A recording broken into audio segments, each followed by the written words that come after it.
Welcome to the Rutland City Public Schools School Board Candidate Forum. My name is Dan Fingus. I'm the Organizing Director at Rights and Democracy. Just wanted to start with a few tech announcements before I turn it over to our moderator for the evening.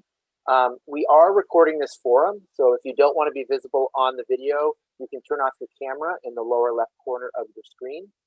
We will be muting all of the audience to make sure sound quality is best for hearing the candidates' answers.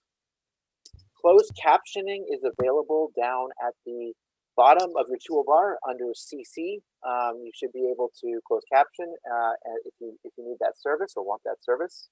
If you are having any tech issues with audio, video, etc., you can message. You should see a Sophie Bodnar, Rad, and Sophie's going to be helping out with any tech issues you might have. So you can message her directly in the chat function. And with that, I will turn it over to our moderator for the evening, Randall Smathers. Thanks for that, Dan. Good evening, everyone. Welcome to our public viewers. Welcome to the candidates. And thank you for joining us this evening for the Rutland City School Board Candidate Forum. Tonight's event is sponsored by Rights and Democracy and the Vermont-NEA. My name is Randall Smathers. As you've heard, I'm the Director of Rutland Free Library and parent of 2 children in the Rutland City Public Schools. I am here as an independent moderator and have no affiliation with Rights and Democracy. That said, I do appreciate their organizing this forum and would like to thank them for doing this work. And also, I'd like to thank the candidates for their interest in public service. Assisting me today, you've already met Dan Fingus, the Vermont State Organizing Director for Rights and Democracy. He's on the tech end. And Sophie Bodnar is the Leadership Development Coordinator for RAD, who will be monitoring the chat and helping with audience questions. And that is how we'll be taking questions this evening. Tonight, we will be hosting the candidates, as I've said, for the Rutland City School Board. The election date is March 2nd, 2021, the town meeting day election. Tonight's forum is recorded for future broadcasts on PEG TV, and I encourage you to check out PEG's schedule for that. Rights and Democracy is a bi-state organization in Vermont and New Hampshire that conducts educational outreach around issues that affect everyday Vermonters. RAD is currently organizing around the Vermont Renews policy framework, specifically weatherization and food justice advocacy, and is organizing parents to support and strengthen Vermont's public schools. RAD is partnering with the Vermont-NEA to raise awareness around educational justice issues. There is growing support for moving away from property taxes to fund education and instead moving to an income tax, which would be more equitable for low and moderate income Vermonters and simpler for everyone to understand. RAD and the Vermont-NEA are organizing parents around advancing the community school model as a strategy to improve student outcomes, provide more opportunities for students, more programs in communities, and leverage local supports to prepare young people for success in life as responsible citizens. Tonight's forum features school board candidate introductions, a moderated question and answer period during which candidates each have 1 minute to respond, and there will be time for questions from the audience. Please write your questions in the chat that will be monitored during the forum.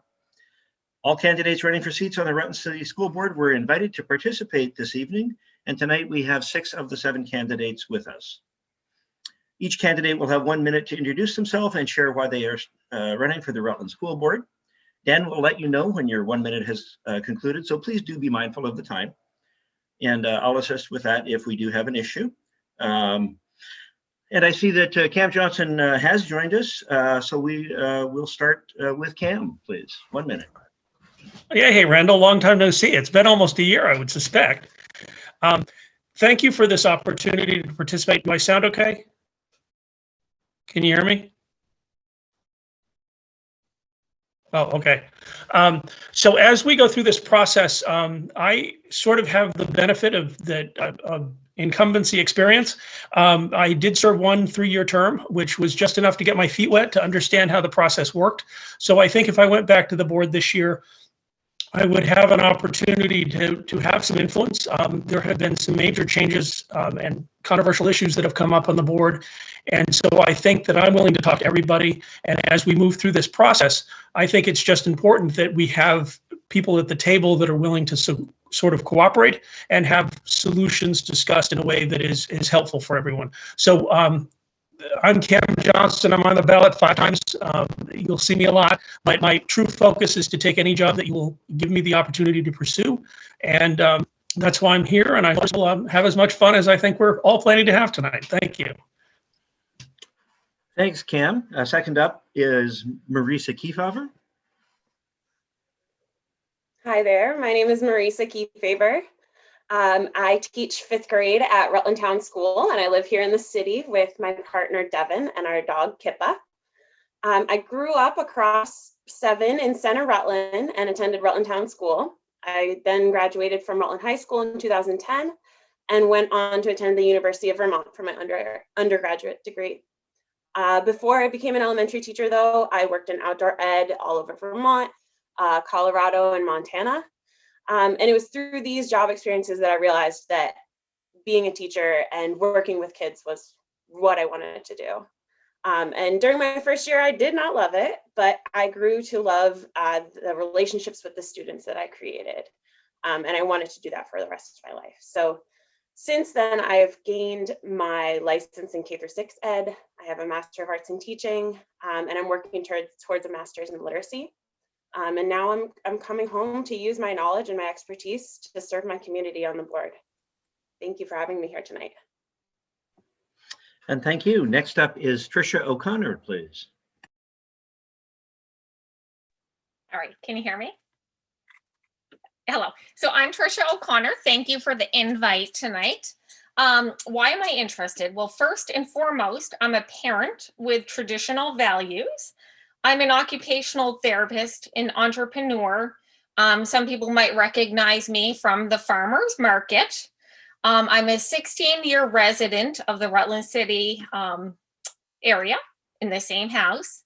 I have volunteered for many years in the school system. I actually did Kids Run the Nation and very much enjoyed interacting with the children and really encouraging them. I have a vested interest in my children's education and that of their peers. Currently, I am most concerned that progressive politics are entering the schools and that we are actually losing sight of basic milestones that are required to turn out successful adults. And I feel that we need to kind of halt the political spectrum of schooling and get back on track. We need to focus on turning out children that have the basic skills that one should be achieving in school. Thank you. And thank you. Next up is Matthew Olenek. Hi, Randall. How are you? And thanks to Rights and Democracy for providing the candidate forum. I am currently serving in my 7th year on the school board. Professionally, I'm an educator. I'm a teacher in neighboring West Rutland. I teach high school global citizenship, so history, civics, government. But I've been teaching in public schools for 16 years. I'm a member of Vermont-NEA also, and I do service in our Vermont-NEA local. For me, the school board role is community service, and that's my sole interest, is just to contribute in that way. And for me, I have a master's in educational leadership, so serving on the school board is an educational experience for me, and it helps me to be more well-versed in the issues confronting the profession. And I feel like I can bring that educator's perspective to service on the school board. So that's also an interest for me. Thank you. Thanks, Matt. Next up is Stephanie Studley, please. Stephanie, you are still muted.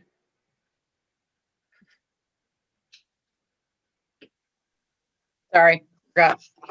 Hi, my name is Stephanie Sooley. I am a native of Ludlow, Vermont, and a graduate of the now defunct Black River High School.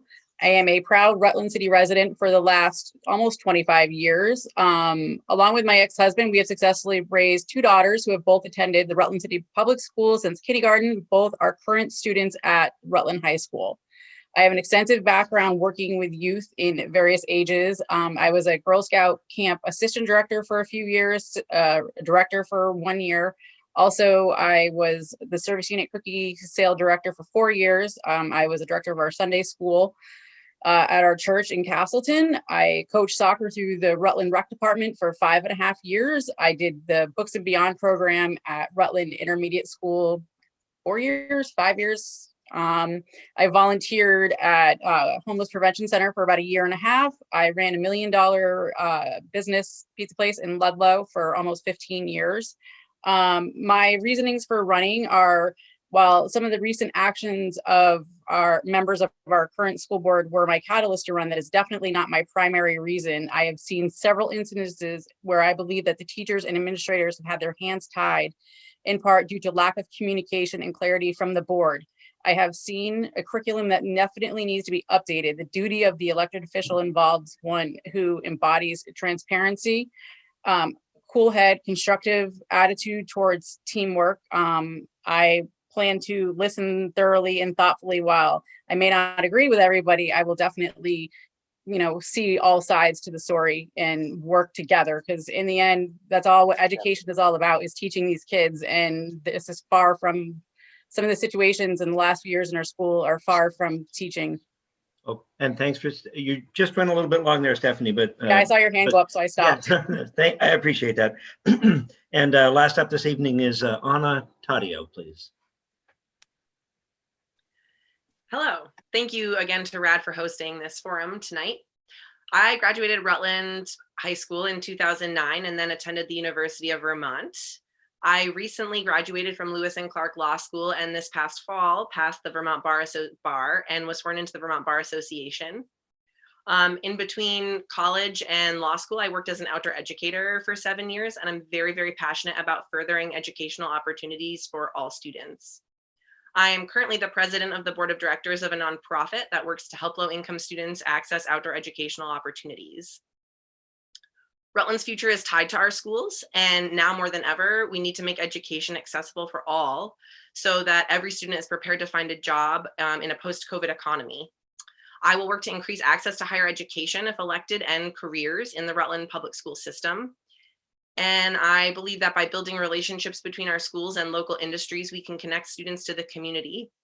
And I will also work to actively manage the school budget wisely. And I will listen, work to build consensus, and take action for our children, our community, and our future. Thank you.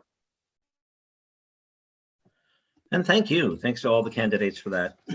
We now segue to a moderated question and answer segment, during which the candidates each will have 1 minute to answer the questions posed.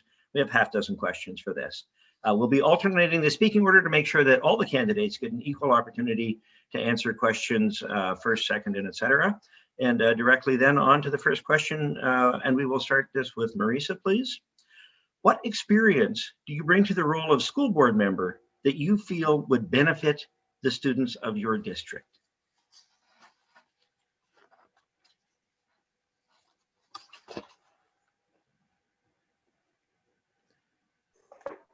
Thank you for that. As I mentioned in my introduction, I am an educator. So I spend Monday through Friday and beyond in classrooms thinking about education, thinking about how to improve our systems. I know the beautiful things that happen in school, and I know the things that can really be improved on.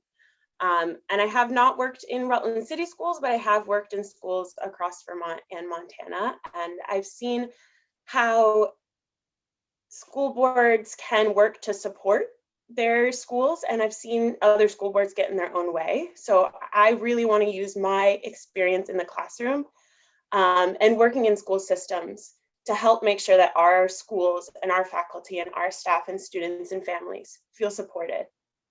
We are in the middle of a pandemic, and we need to provide as much support as possible to our students and our staff and our families. And I think that because I understand what's going on the ground during the pandemic and beyond, I think that that expertise will really help provide some clarity and a different perspective on the board. Thank you, Marisa. Thank you for that. Next up is Tricia, please. Hello. All right. So, as a person who works as an occupational therapist, I'm very adept at questioning people, getting the necessary information, and engaging these patients to work with me. Naturally, you get some that might be a little resistant, but you have to know, how to engage them, have a good communication, and explain, of course, the importance of why it is you're asking them to do this specific task at hand. How does this equate to being on the school board? Well, I, of course, was a substitute teacher for a short period of time, which allowed me to see how the school was actually run. I was in multiple sections of the building. I covered everything but the high school. I've also been volunteering over the years, and I know children and their personalities and what works. And being a parent, of course, I have a lot of interaction with children.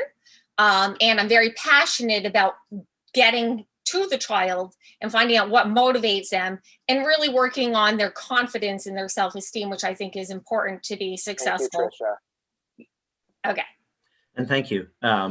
Plenty of opportunity to finish some of these thoughts later. Matt, you are up next, please. Hi, thank you for the question. So as an educator myself, serving on the board, I feel my strengths are that I have a good understanding of what the various initiatives are from the Vermont Agency of Education that are ongoing in our state aimed at school improvement. I also teach in a school that is a Title I school at West Rutland, similar to Rutland City Schools, and so similar challenges are faced in both of those schools. And so I feel like I have a really good understanding of what teachers in our schools are facing every day, what the administrators are facing every day, trying to provide the best possible education for every student who walks in the door. I feel I strongly understand the challenges that students and their families are dealing with every day to get by in the greater Rutland area. And so just having that educator's perspective, I think, is a strength. Thank you, Matt. Next up is Stephanie, please. I believe that my history of my volunteer work, whether it was, through the Girl Scouts for all those years, and, coaching soccer through the rec department, there's different levels for each of those. Each player or each Girl Scout person has different abilities and levels. So working with them to kind of not single out, the better player, or, and working to get them all unified as a team and work as a group, not against each other. One of my rules was always, you cannot like each other off the field, but on the field, we're a team, we need to work together. And, same with the Girl Scouts, we're definitely had different backgrounds of families within. So working to kind of make that all a, cohesive group and just come together nicely and whatnot. Thank you. And thank you. Anna, next, please. Yes. Well, I'm coming at this job from two perspectives. One perspective is as a former student of Rutland Public School systems. So I think I'm and also have a younger brother and sister that also attended the Rutland Public School systems. So I feel like I'm pretty in touch with what the student experience is currently. And so would be a great advocate for current students. I'm also coming at this job from a legal perspective, having just graduated from law school. While I was living in Oregon, I actually successfully petitioned for and changed state law. And so a large part of the school board's job is actually to work with the state to receive our funding. And so I have, a fairly large plan to actually work to advocate on behalf of Rutland to get more money from the state to pay for our state budget. So I'm going to be coming at this from a legal perspective, and from the perspective of an advocate, and I'm going to be lobbying for the residents of Rutland if elected. Thank you. Thank you. And that brings us to Cam, please.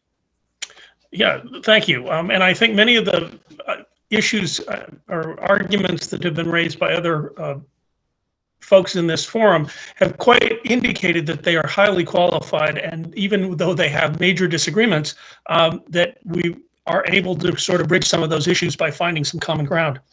I graduated from Black River too, so I think it was a long time before Stephanie did. But it's just amazing how small a world it is. I don't have children in the system, so that for some folks will be a disqualifier, but for other folks, it is a demonstration that we don't all have to fit the same mold in order to be an effective partner on a committee. I was highly active in the policy committee, which Matt took over when he became the chair. Well, I wasn't chair before, but I was active in the department. And as we went through this process, I think I provided input, even with folks that didn't agree with me. We worked on consensus, and so we actually went line by line, and so it was highly productive, although kind of tedious at times. But I do think it was successful, and I also indicate that I am willing to engage in public aspects, and I'm probably running out of time. Yeah, I'll stop there. Thank you. Thank you. So moving on to our second question. How can you, as a Rutland City School Board member, push for a more inclusive atmosphere at the schools and make sure the diversity of students is respected and supported? And we're going to start this round, please, with Tricia.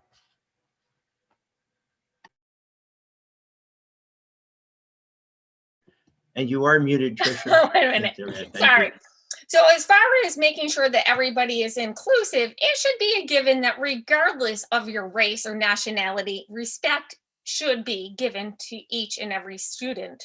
So as far as segregating it to a specific population, I don't think that's necessary. I think that's kind of regressing back in time.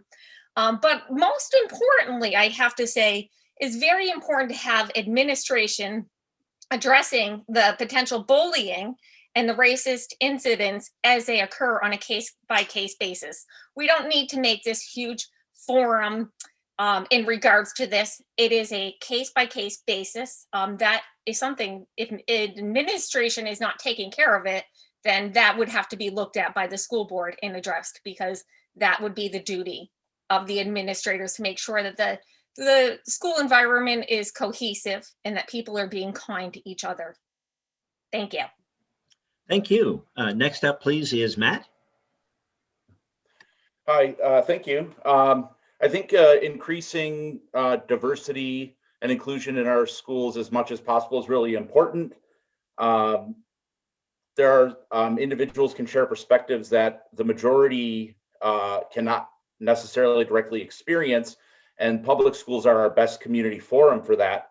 They best reflect the makeup of the community in a way that other networks don't.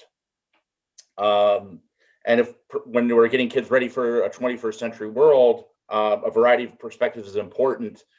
And so some actions we can be taking are continuing to support the work of administration. We have an equity committee that has been implemented to make sure that there's an equity lens being applied to the entire function of the school system, and to try to increase that diversity and inclusion, and continuing to support opportunities for student voice, I think, are really, really important to encouraging that diversity of perspective. Thank you. Next up, please, is Stephanie.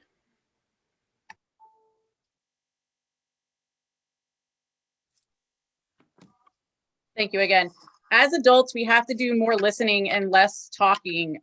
When presented with the heated topics, including the Black Lives Matter flag and the Raider name and logo, those two specific topics were not modeled correctly, thus presenting an unnecessary discourse within the walls of our school and community. I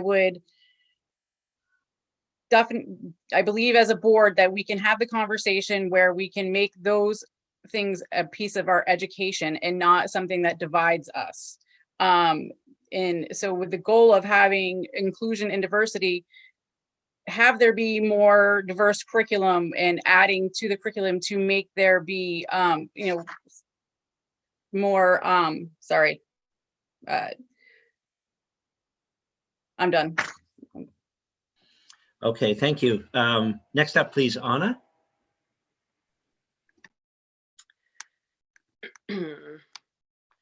School is a critical time for students to be learning about diversity and inclusion. And I believe that our public schools set a tone for students for the rest of their lives and how they're going to comport themselves when they leave the schools.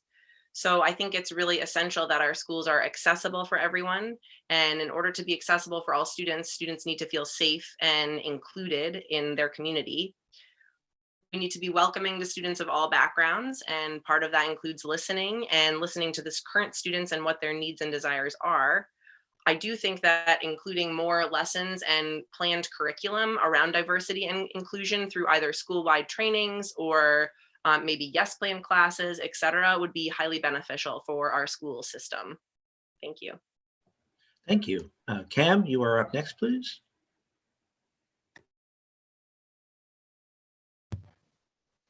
Am I there?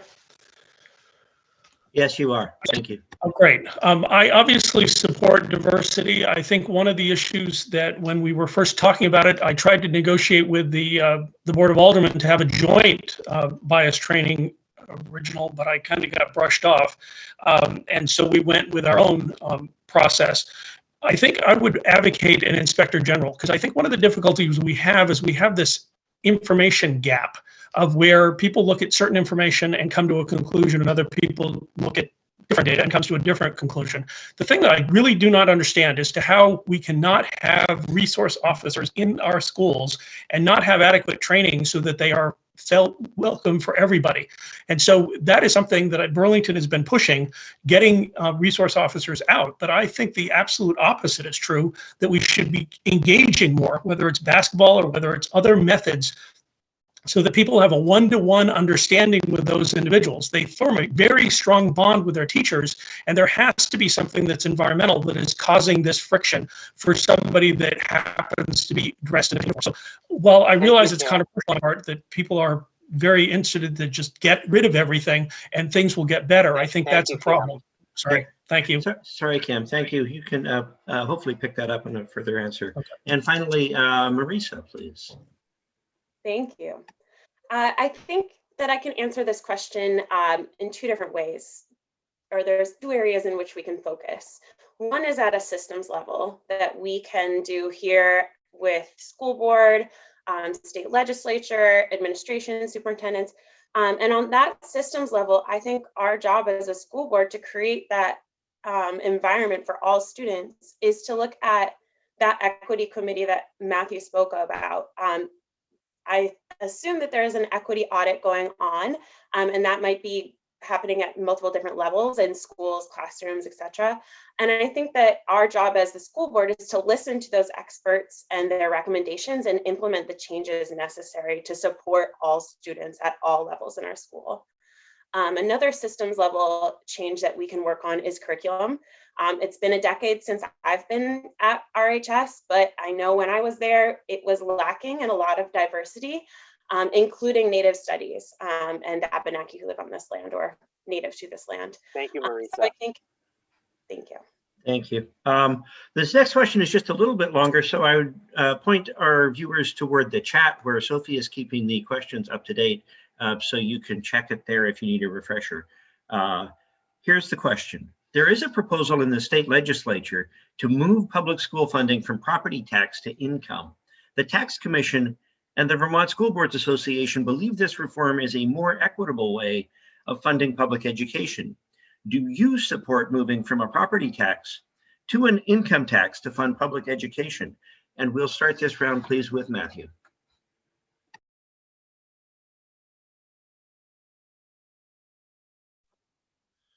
Hi, I'd be supportive of any reforms that are seen as making a more equitable funding system, because this is the biggest issue facing public education right now. I know one thing that's in the works at the legislature is a look at the weighting system for how student weights are determined to allocate that funding, and the mechanism of how many counted members you have, how many pupils at your school is used in that funding mechanism. So we know that that's a way that would really, a change that would really benefit Rutland City Schools. I would want to know more about what studies have been done regarding the two funding sources, property or income tax, and I would be supportive of the system that is best for Rutland City Schools in meeting our funding needs. Thank you. Next up, please, Stephanie.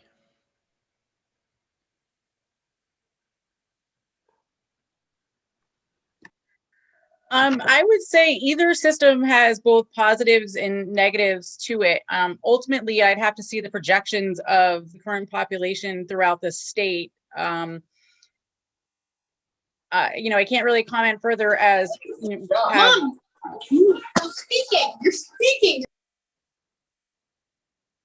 Sorry, I don't know what that was. Apologize for that, Stephanie. Yes, please continue. Train of thought. We have remote workers that come in and out of our state throughout the year. And so while communities, with communities that has to be considered for tax purposes, we can't rely on hypothetical situations. We definitely, as Matt said, need to see case studies and, whichever would be best for the school. But, it needs to be decided on across the state, not by district. Thank you. Thank you. Next up, please, Anna. Yeah, a little bit to echo what was already said. My answer depends on how this affects Rutland taxpayers. So if what Rutland taxpayers are currently paying for their property taxes would be lower than what they're paying for their income taxes, then obviously the answer changes. But I think we should all remember that currently Rutland taxpayers only contribute 25% of the school budget and 75% of our budget comes from the state. So whatever decision is made is going to be a state level decision. And no matter what happens, I'm going to be advocating to the state for more money for Rutland, regardless of whether it's based on property tax or income tax allocations. Thank you. Thank you. Matthew, just remind you to please mute yourself as you're not speaking. Next up, thank you very much. Next up is Cam. Yeah, I actually would oppose it because I don't think it can generate enough money. And because currently we're using that income tax and spending it someplace else. I also have a concern that what happens to the 20% rebate that is provided to renters under the current system. And I also have a concern that they're trying to fund Lake Champlain, so that the idea was once they free up the property tax from education, they would then put in a tax on a per parcel rate and would generate just as much tax obligations potentially to homeowners. So I am skeptical that it can raise enough money. I'm also skeptical that they wouldn't simply raise taxes in other ways, and there would be no net benefit to any of the Vermonters, because we are income sensitive right now on property tax. Thank you. Sorry, I muted myself there. Thank you. Marisa, please. Thank you. I am by no means a tax or budget expert, but I know that experts have been working on these state level laws and decisions. So I would respect those experts after doing their job and with extensive research. And I would be supportive of any reform supporting equitable funding. And I believe that the weighting system shifting would benefit Rutland students, Rutland community, and our taxpayers. Thank you. Our next question. Oops, sorry, Tricia, I almost missed you there. Last but not least here.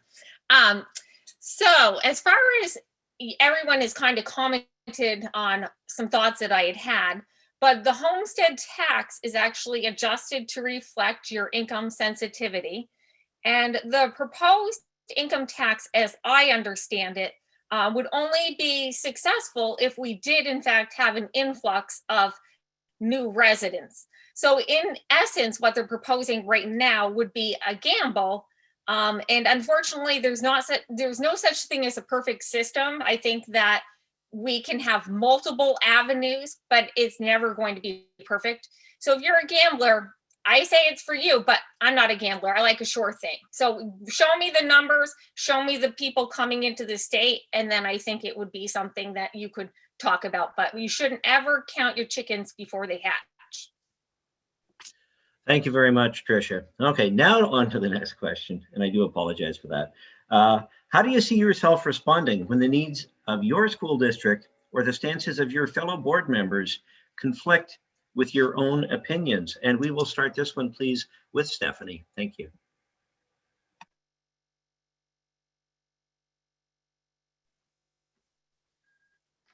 I will encourage an open and honest communication between myself and fellow board members to ensure that heated topics are handled appropriately.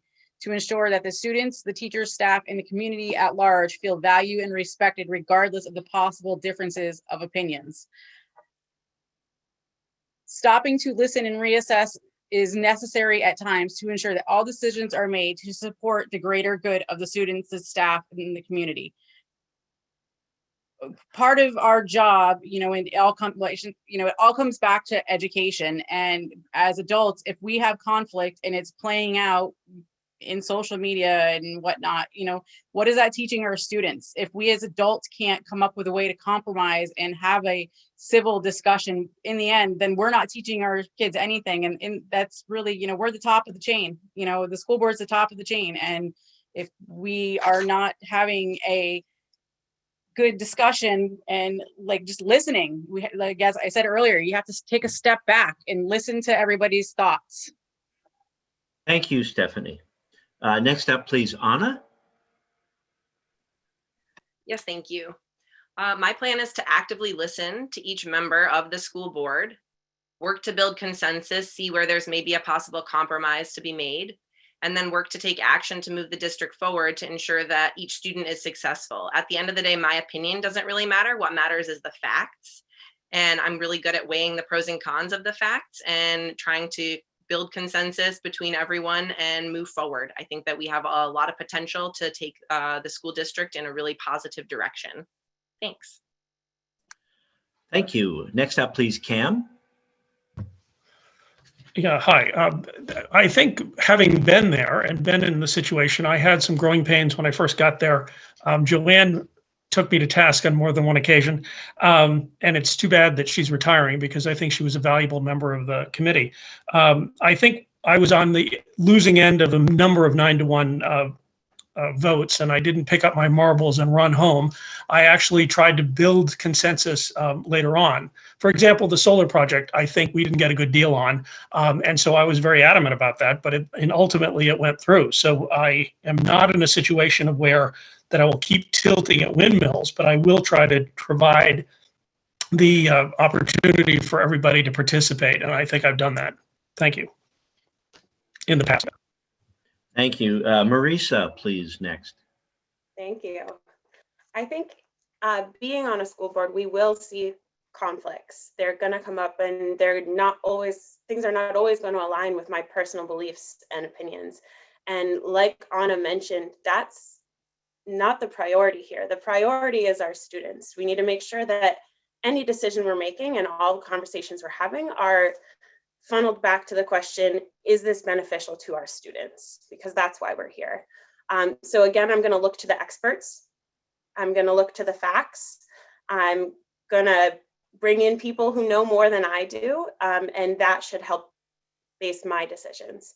And the conversations that we have as a school board. I think that we need to all actively listen and respectfully engage in those conversations with the school board members and the members from our school community. Thank you. Next up, Tricia, please. All right, conflict resolution. So I first and foremost don't intend to engage in community warfare over national issues. As a president, politicians and Native chiefs can't even agree. So I will stick to strictly school curriculum. I will engage all board members, and I will weigh the pros versus the cons, the risks versus the rewards. And when necessary, I will consult with the students, the staff, and the community to gather additional data, because ultimately I will be elected to serve these people.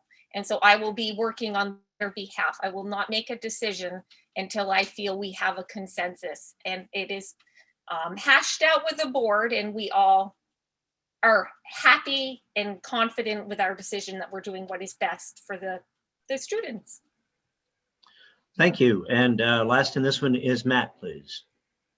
Hi, thank you. So for me, when it comes to the potential for conflict and disagreement, I really just operate by one principle, and that is I assume good intentions on the part of everybody participating in the discussion and the debate. So coming from that perspective, I want to listen and learn from other people. But in the end of the day, I want to do what I think is the right thing to do, that I can live with in my own conscience. And I think that's important in the decision-making process. And sometimes that's going to go against what's popular or what is the majority. And majority rule is important in a democracy, but it is not the only. It's not the only concern in a democracy. And protections for the minority view and the minority opinion and minority groups are just as important in a democracy. So in the end of the day, I have to do what I think is the right thing to do and that I can live with personally. Thank you. This moves us on to the fifth of our six pre-written questions. Public schools are the heart of the community. What services do you think our district schools might offer community members? And we'll start this one, please, with Anna.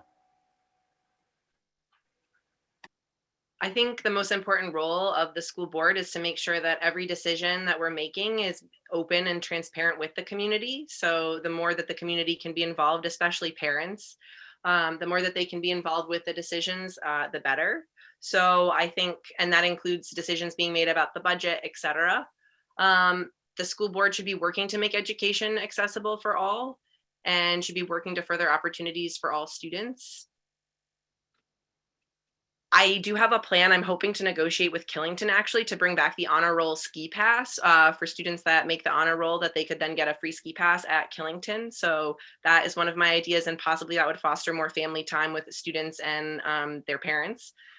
And yeah, I think that there's a lot of ways that the school board could be more engaged with the community at large, and a lot of that includes outdoor education, but I probably don't have time to tell you all of those plans. So thank you so much. And thank you for that. Cam, you're up next, please. I guess time flies when you're having fun. Rutland is very blessed in that, unlike smaller school districts that may have one schoolhouse and one town hall, that is the central operation for everybody in the town. But we have the orchestra, we have sports, we have a lot of other things that are going around in different locations in the city. One of the things that COVID stopped, but we had always talked about and got it done once, is going to the different schools in Rutland to make sure that parents could come to that school and have input, and we would gather input that way for engagement. So I think we can do more engagement to help them. I've been doing 2-minute answers this whole morning earlier in the other debate, so I'm having trouble keeping it to 1 minute. So I would simply say that we just need to make sure that we are in direct communication and we look for ways to engage the public once COVID's out of the way. Thank you. And thank you. Marisa, you're up next, please. Thank you, Randall. I believe since schools are the heart of the community, it's our job to be role models for the community and open up communication, making sure that our decision-making processes are transparent and that we include those community members in our decisions. We include our faculty and staff in our decisions, of course, when appropriate. And we provide quality education to all students. Individual needs are met for all students, that we help foster a positive, inclusive, and encouraging learning environment for all students. And I think that we can do that through developmental designs, responsive classroom, we have morning meeting, teacher advisories at all levels. I think that's working to happen. So we're building that community within the schools. And now I think we can reach out to community members at large and see how we can continue to grow that community beyond the school. Thank you. Tricia, you're up next, please. So as far as services in the community, I would love to support interage interactions. I feel youth is very into the technology these days, but we need to do more face-to-face interactions. And so getting them involved with people of varying age groups, whether it be the elderly, the middle-aged, perhaps the locals could come into school and share local history, because I think that we might be lacking some of the local history. I would also encourage that we have the students applying the knowledge that they're learning. So you might have an office worker, a plumber, an electrician, or seamstress come into the school, and what better opportunity than to actually let the students know how is it you apply your reading, your writing. Why do you need to know math for these jobs? How does it translate so that they're not just learning it and saying this is pointless. They actually have a frame of reference. And also, I would love to see basic money management skills to empower the youth. We're in a poverty-stricken area. We have socioeconomic issues. Wouldn't it be nice to give kids hope that they can break the cycle? So giving them actual tools. And thank you, Tricia. Yep, thanks very much. I appreciate that. Matt, you're up next. Hi, thank you. I think the most important thing that we need to recognize now is that Rutland City Schools need to be, and already in a lot of ways are, full service schools. We just recently heard from reporting from administration. They have goals for the school district about being a trauma intelligence system. We know 70% of incoming kindergarten families have reported at least 2 adverse childhood experiences this year. We know 16% of births at Rutland Regional in 2013 were opiate exposed. We have some kids with a lot of needs, and schools are the hub. It's more than about just academics, which is extremely important, and having a diversity of programs, but it's the source for social emotional wellness for our kids and our families as well. So that's where they're getting mental health and support services. It's stable and structured. It's safe and warm. Parents are supported there. There's pediatric care provided there. And it's a hub for other community organizations. I think that whole picture is important. Thank you. Thank you, Matt. Appreciate it. Stephanie, please.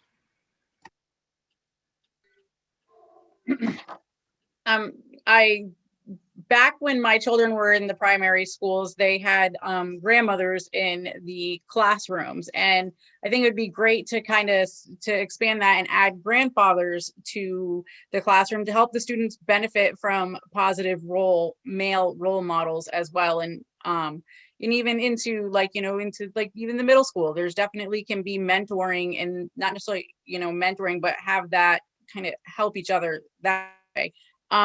Continue to build the Books and Beyond program to go back to helping more mentoring. I did that program for several years in the school, and it's great seeing those kids now, graduating high school and whatnot.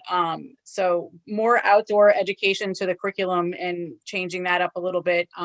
Continuing the meals throughout the summers to help the students, families that are in need. I think that was a really great thing that came out of the pandemic last summer, was we were feeding the students every 7 days a week. They had that meal, because that definitely was something that lacked through the last few years. And my biggest fear for the students being home with the pandemic was the lack of resources to families. Thank you, Stephanie. Thank you, Stephanie. So moving on to our last question, I would at this point remind the audience that we'll be picking questions up out of the chat, and feel free to enter them there. We've got some going already. So our last question for our candidates from our prepared questions: what do you see as the biggest challenge the school district faces right now, and how would you address it? And that one starts with Cam. Thanks. Didn't realize it was back to me already. This is one instance where I think it's a combination of COVID and finances. And so one of the things that I'm sort of on the sidelines in this battle for control, because I don't really fit into either camp. And so it'll be fascinating as to what ultimately turns out.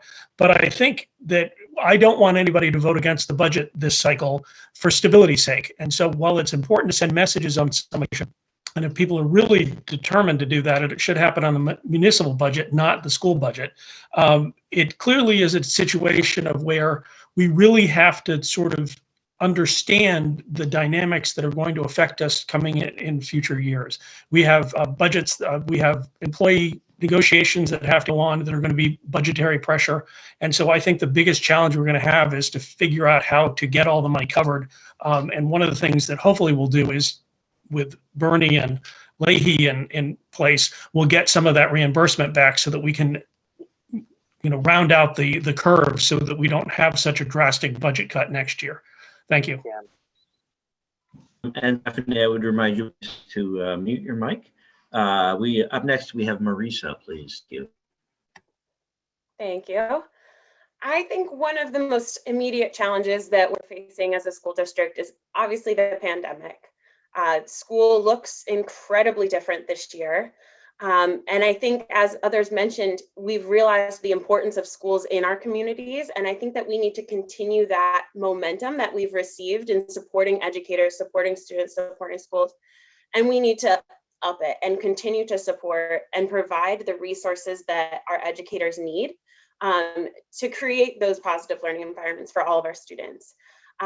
We have incredibly talented staff and leaders, and we could use the funding and grant funding and beyond to help make the learning happen. And the social emotional parts of school need to continue, even if we're not in a pandemic.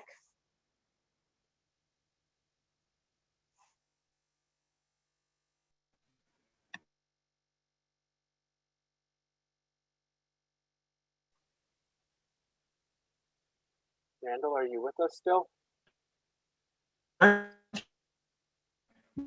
It's Tricia. I apologize. Trisha's Me? next. Okay. Yeah, Trisha, thank you. All right, Randall, you're awake, I hope. Okay. So I would like to know, what is our plan to socially re-engage our youth after this pandemic, and how can we bridge educational gaps that are widened by the pandemic? Also, how are we going to engage children beyond the classroom?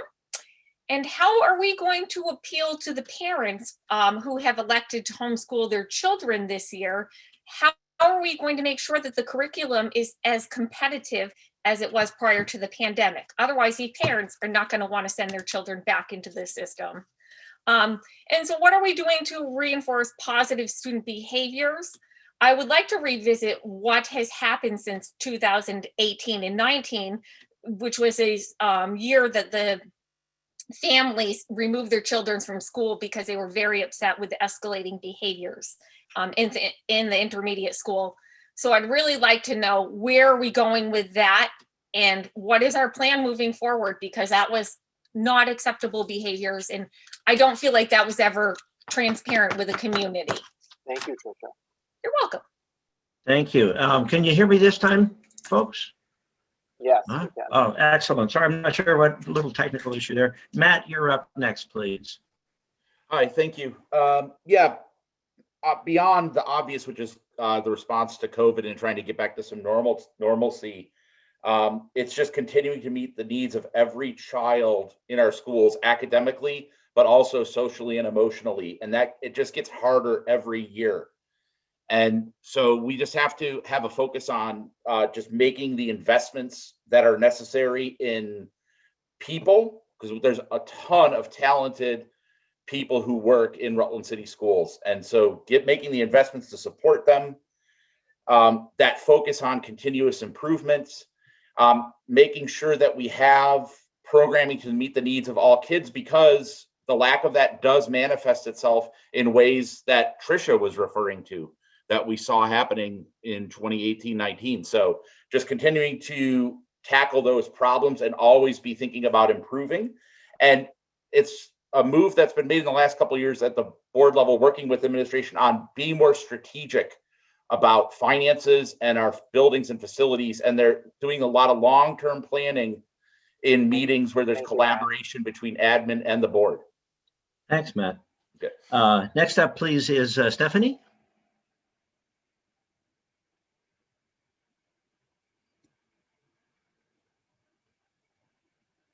What was the question again? The question is, what do you see as the biggest challenge the school district faces right now, and how would you address it?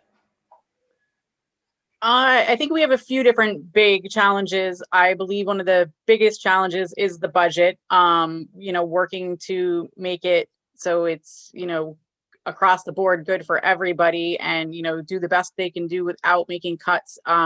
I believe there definitely should be some more analysis of the budget, more in depth and broken down line by line, When breaking it down line by line, we can see where we can make financial improvements to meet the needs of the students and the teachers. It needs to be looked at with transparency. I don't believe cutting 20 support staff is the answer as the district works to come back from a pandemic. I believe those support staff are going to be needed more than ever. I believe our district as a whole is top heavy with administrators. And then the other is coming back from the pandemic, you know, the plan to reintegrate to go full-time, all the students in, you know, full-time sports, full-time students. Yeah. Thank you very much. So just a reminder that we are getting ready for audience questions, so please enter them in the chat. And Anna, you are up next. Yes, there's a lot of issues to be concerned about, but specifically from a school board perspective, I do believe that one of the biggest issues that the school board is facing is making sure that this budget passes, because if there's no money, then we have to make cuts, and I don't want to see any cuts to student programming, teacher salaries, etc.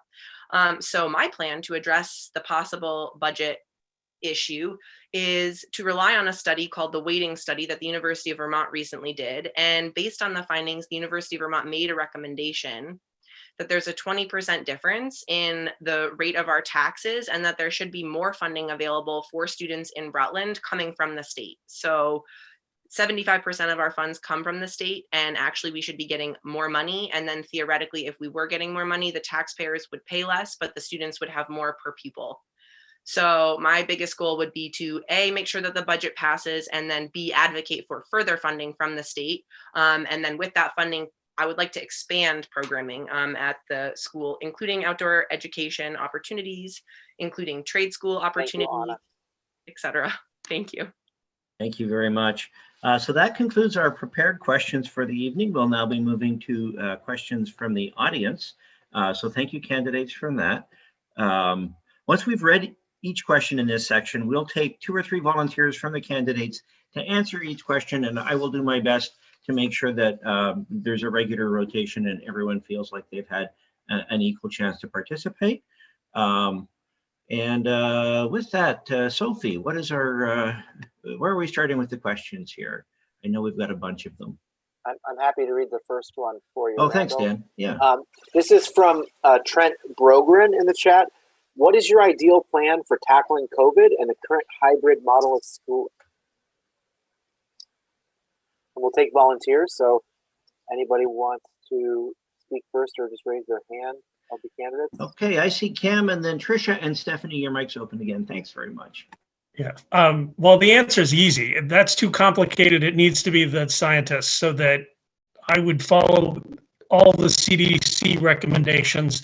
And the only reason I chimed in was because I knew I didn't have an answer, so I didn't want to hide the fact that COVID is going to control us for a very long, at least months, if not another year. Thank you, Cam. And Tricia, you had your hand up? Yeah.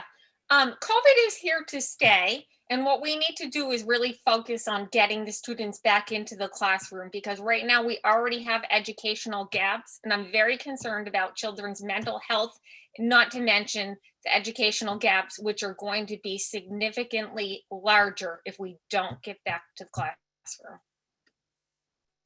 Thank you. Any other candidates? If not, we'll move. Oh, and Marisa, please, and then we'll move on to our next question.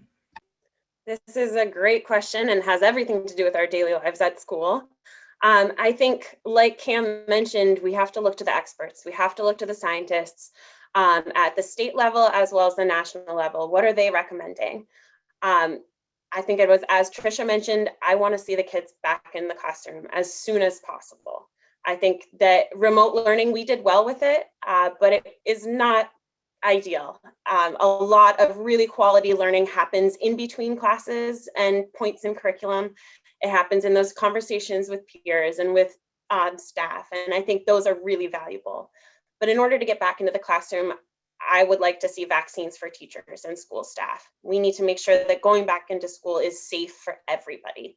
And with vaccines, we need a safe return to school protocol and procedures in place. Thank you very much. Dan or Sophie, do you have a question? Yeah, we've gotten several questions with slightly different versions of the same, which is, how do you feel about the previous Rutland High School mascot and why? Some are much more strongly worded than that, but I'll go with that one. Yeah, thank you. Matthew, we'll start with you on this one, please. Hi, thanks. I did want to talk about that. We listened to a presentation from a group that did want to make that change, and it is a difficult change. What I found is, I can't understand the perspective of people of Native American descent and Native American heritage just being a white male. And I think really that's one of my big recognitions about the importance of just listening to other people. And people are telling us from those groups that they view the mascot as something that disconnects them from being a member of the community and doesn't connect them. And I just think it's really important to listen to people that can provide a perspective that we can't have on our own, that it's just not possible for us to individually possess. So I thought that was really important. Thank you. Are there any other candidates? Marisa again, and then Anna? Thank you. This is a cause that's really close to my heart. I am really proud of the group of students and alumni who spoke up to advocate for a more inclusive community, because as Matt mentioned, if there is harm being done to some of our students, it's our job as school board members to rectify that. Change is hard though, and this has been divisive. I think despite that, it is worth it to make sure that all of our students feel welcomed in our schools. This new name and future logo give our community something to unite behind as we build a society that values equity and justice for everyone. And by focusing on the mascot, we're not focusing on all the amazing things that our schools are doing for our students. Thank you. Anna and then Stephanie. Anna had her hand up, and then we'll get to you, Stephanie. Thank you. Yeah, I think my bottom line about the mascot is that we need to be focusing on unifying students and faculty and coming together as a school. And I think that the fact that the former mascot was divisive and offensive to some means that it's okay to leave it behind. And I think it's really important that everybody feels comfortable in our schools. And as a former Rutland High School athlete, it felt good to walk out onto the field and feel proud of my school. And so I think that we need to be united in our mascot and have our students be able to feel proud when they march out onto the field to compete, because we do have a pretty good sports teams from our school systems. And I do think that it's important to hear from all sides and to be open and transparent about the decisions that are being made. But I think the most important thing at the end of the day is to unify our schools and come together and to move forward. Thank you. And Stephanie, I know you had your hand up as well. Thank you. I too feel very passionate about this issue. I believe that, the presentation in, back in when this all started, was definitely, there was thought put into it, and I can see both sides, but unfortunately I don't agree with changing the Raider name. While something may have been offensive to somebody in the 30s, the 40s, the 50s, the 60s, I mean, we as a society have evolved and moved on. And changing, and just because you have a perception of something, when you're actually looking at the definitions of those, in the end, it's not offensive. If you're taking something that you think is offensive and you're like, okay, that's offensive because I think it is. But in the end, you have to compromise, you have to look, and you have to not do stuff behind closed doors, was exactly how it happened. There was no student involvement from the beginning. Again, we're teaching what did we teach our kids through all of this? We taught them how to argue and not know what the word compromise was, see each other's points from the beginning and not do stuff behind closed doors and basically force and tie hands. Thank you, Stephanie. And I see Tricia as well. Yeah. Okay.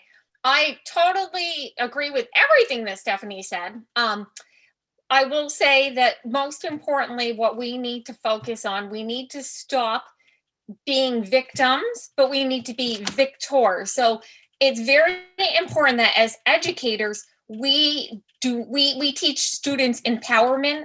We teach them life lessons. Okay. We could talk about how there was there were stereotypes initially with the Raider name. But what we could focus on instead is a learning opportunity. Look, we have evolved. We have moved on. If we erase history, we will have nothing to learn. We will not need history teachers. So we really need to focus on taking stuff and learning from it, not eliminating it. Thank you. Thank you. We had everybody except Cam on that. Cam, are you fine taking a pass? Well, no, I was trying not to be dominating. So this is a tough one, as probably one of the issues that will be determinative of this election, which is unfortunate because I think that there has been a lot of common ground that has been initiated through this group. And so if I'd been on the board at the time that it happened, I would have looked for some opportunities to find some common ground before we got to this my way or the highway issue. So it's entirely up to the public as to whether it festers again or whether it gets changed. And I think it's absolutely essential that people put their cards on the table and not sort of cause this to perpetually fester and fester. So while I'm probably the only persuadable one here, that based upon the facts as to if there would a compromise to get rid of the arrow, but I realize compromisers are sort of left on the dust heap of history because I won't pass any loyalty test on either side. So I hope this comes to a successful conclusion, and I'm willing to participate in it if I have to, but it would be nice if wedge issues didn't become the primary topic that we have to talk about frequently. Thank you. Thank you. Dan, let's move on, please, to the next question. Thank you. This question is from Pamela. Pamela asked, how will you ensure transparency as a school board member so that each community member feels that they have a voice? And again, I'll take volunteers, and we'll start with Tricia on this one, please.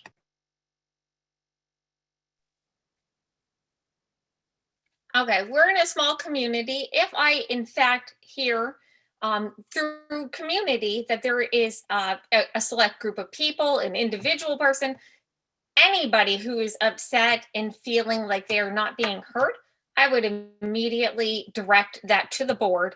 And I would want to, I realize we can't keep everybody happy, but it's really important when we value people, we listen to them and they feel heard.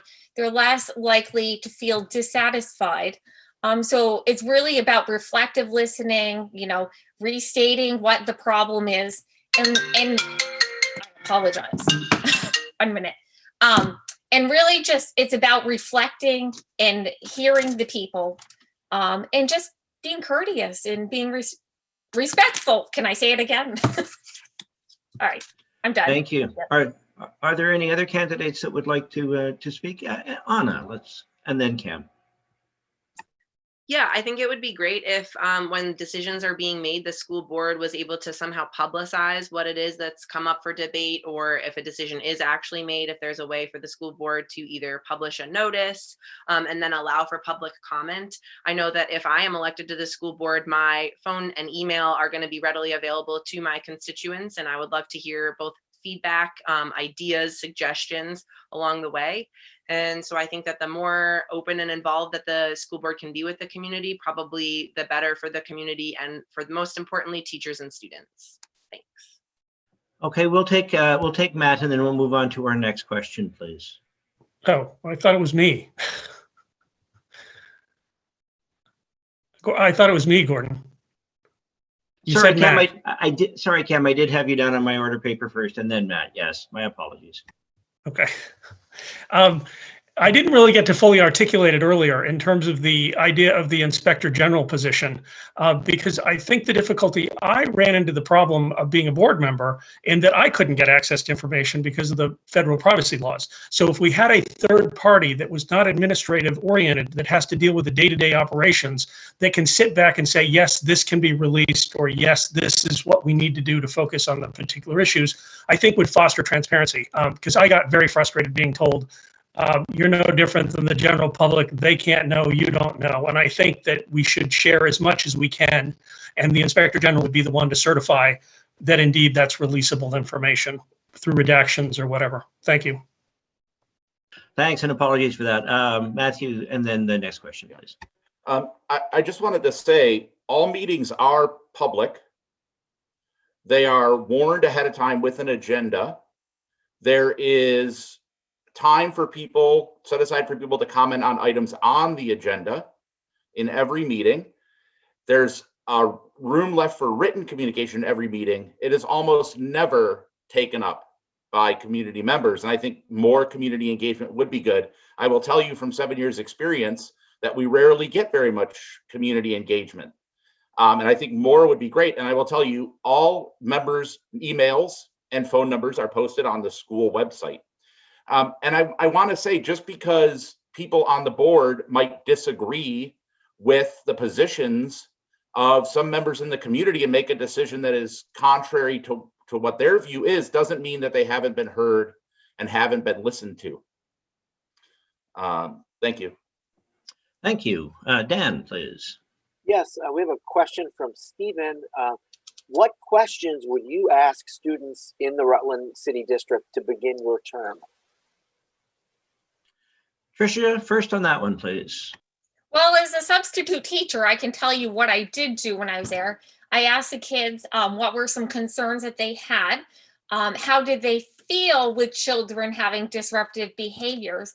And I got a lot of valuable information already. So I would want to know if children are, in fact, feeling safe and secure in the school. If there are some things that maybe could improve their quality of learning. Are there alternative environments that may be more beneficial to them? Are there things that they might find more engaging and enjoy school more? I really want to get the children's attention and the excitement and the energy and the passion behind school, so it doesn't have to be a job. They're too young to have a job. So really getting stuff that is engaging for the children would be my priority. And Marisa, please. I wonder if we, after COVID, could go into schools and meet students and meet staff as board members. I'm not sure what the protocols are for that, but I look forward to a day when we're able to do that. And during a visit like that, I would ask students how they feel about school. And depending on how they answer that question, I'd love to explore what they love about school, what their biggest gripe is, who their best friend is. I want to hear what those kids have to say, and how from what they say, we can pick up on what we can do at a systems level. If they're really loving their recess time with their new outdoor classroom, maybe we can incorporate more outdoor classrooms at our schools. If they love the new guidance counselor who uses puppets, maybe we should encourage a puppeteer coming to visit, or listen to those recommendations from the teachers that know those students the best. Thank you. Thank you. And Stephanie, please. Yeah.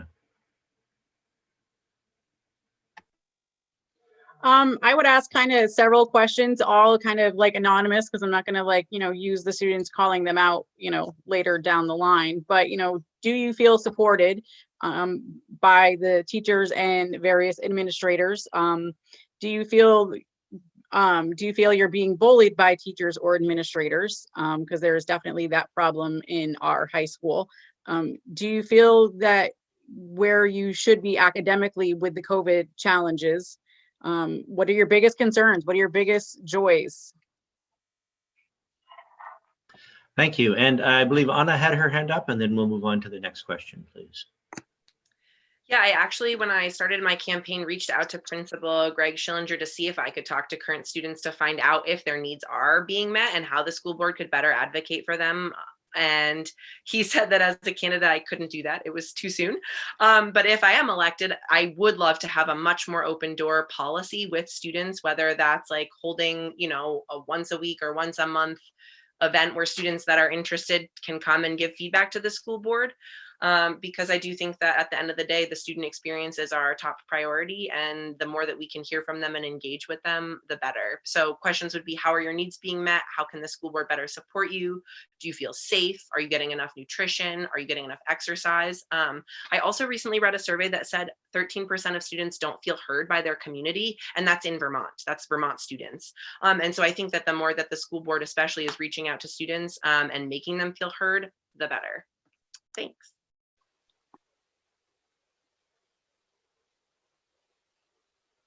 Sorry about that little mouse pad issue here. Dan, do we have another question, please? We do indeed, and I know we're starting to run low on time, and there's lots of questions coming in. So hopefully we get to as many of them as possible. I will say, Dawn asked the question: as a parent deciding which school district to attend, how can you assure staff's personal political views don't get taught to our children? And looking for a volunteer to tackle that one, Tricia again, and then Cam, and then we'll move on as we do have questions. All right, so first and foremost, that is something that I feel like I'm very involved being a parent. You hear stuff in the community on the sidelines at sporting events and all of that. That would be a good indicator to me that administration needs to buckle down and really oversee the staff more closely. I do think that is currently a problem at the high school level. And I do think that is something that definitely needs to be looked at. Children should be given A and B and then decide what is in the middle. They shouldn't be pushed one way. They should have the opportunity to think and come to the conclusion, because that's what the world is all about. We shouldn't all think the same, or it wouldn't be a very exciting life. Great. Cam, and then we'll move on, please. Yeah, and obviously I haven't been around for the last year, so things could have changed. But during my tenure on the board, we were very careful to make sure that when it came to curriculum decisions, that the board did defer to the administration unless there was something very outstanding that was problematic. So this is an issue of where indeed, if there is a problem, that I think the Inspector General would be an excellent way to handle that, because it would be a third party. It's still employed by the school department, but would not report to the superintendent, so that we would have confidence that if indeed a legitimate issue was in effect happening, that we could act on it. But I didn't see that when I was on the board. And so I would be very interested in making sure that we don't have potentially false information dispersed, because again, with the privacy laws, very little information can actually be conveyed to the school board or the general public.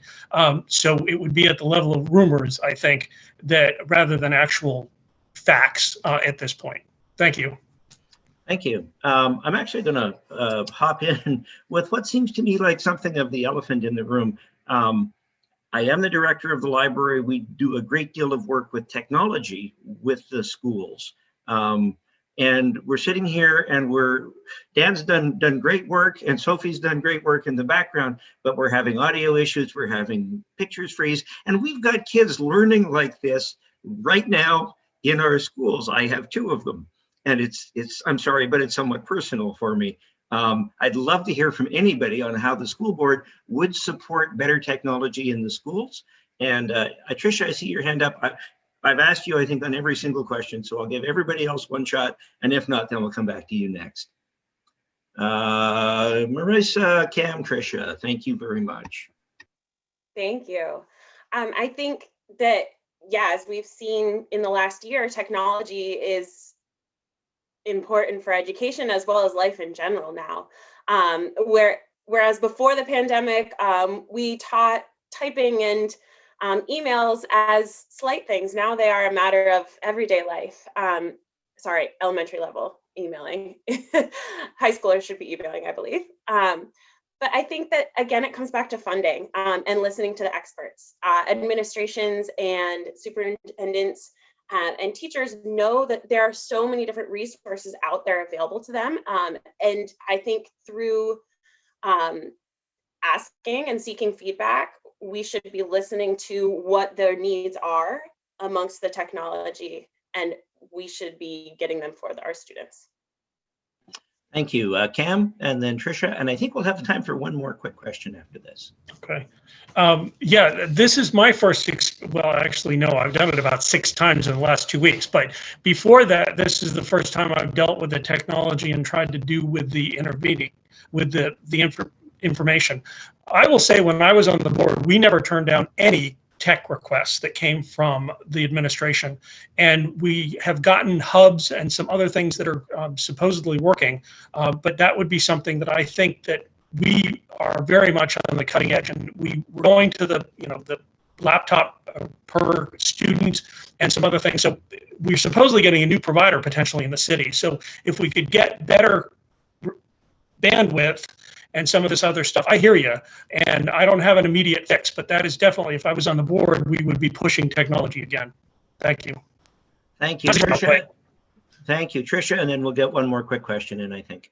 So I think technology is wonderful. However, the biggest issue that I just spoke with a parent, and she had felt that the technology was actually not necessarily a positive. Right now with the pandemic, she felt like her child in particular was not as engaged in the class, and because the teachers were not having the children have a visual screen where they could actually see them during the lesson, kids are off texting, kids are, playing video games and all that. So I think technology has its positives. I mean, look where we all are tonight, but we really have to think about in-person teaching is a most valuable asset for children. It engages them, it motivates them, not all of them, but it motivates a majority of them. And it really just gives them that level of supervision and what's the word I'm looking for? Supervision, and it just kind of keeps them in line. When left at home with a computer, a lot can happen with a child, unfortunately. Thank you. Thank you. And Dan, one more quick one, and then we'll move on, please. All right.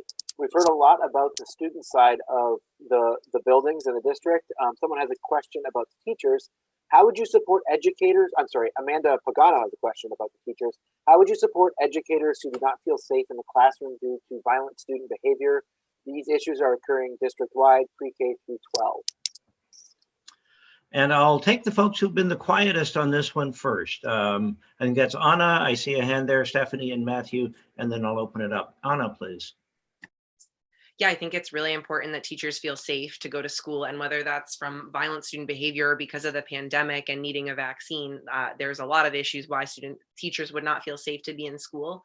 I think in relation to the violent student behavioral issues, I think that the best way to deal with that would be to have disciplinary action plans with students. And then depending on how they follow through, then there needs to be, at the end of the day, you need to look at why the student is being violent and what is really going on there. But there needs to be a plan to get that student in a safe and healthy place so that they're not disrupting the classroom for teachers and other students. And yeah, I think that having a plan with consequences in place and that is negotiated with an expert and the student would be the best way to handle that. Thank you. And was there another volunteer? Anybody want to tackle that one? Oh, okay, we'll do Stephanie and Matthew, and I think we're probably just about out of time. So I apologize to Cam and Tricia on this one.